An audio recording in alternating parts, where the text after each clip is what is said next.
Huwag na ho kayong matakot. Do not worry. At kung ito, hindi ako nagbibiro.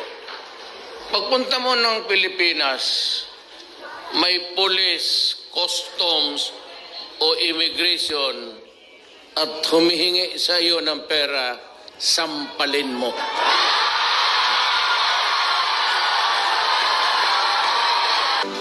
Panuorin natin ang mga talumpati ni dating Pangulong Rodrigo Duterte na pumukol sa puso ng mga OFWs.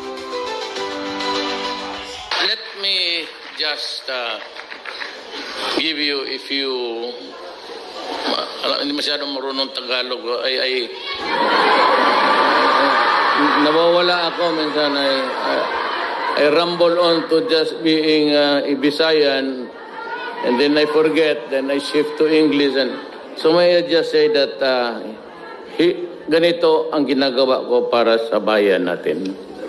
Nung tumakbo ako ng presidente, siguro wala kayo doon, at that time you were here, I promised 3 fundamental issues sa ating bayan.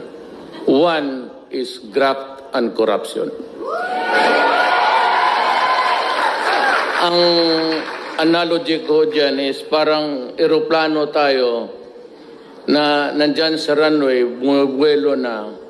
Pero all these years, hanggang runway lang tayo, talagang hindi tayo naka-take off.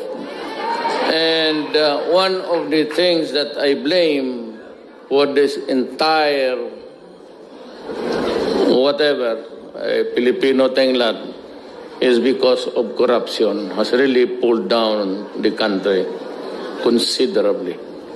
Second I promised you itong drugs kasi mabigat na problema sa bayan.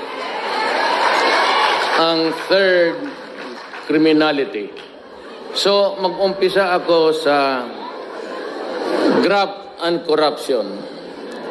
Sabi ko, wala na yan.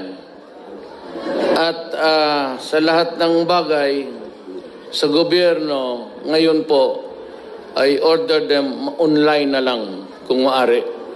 Huwag na hong magpipila pa, then wait for so many hours. I hate to see Filipino queuing under the heat of the sun or rain. At sabi ko, kaya naman talaga niyan.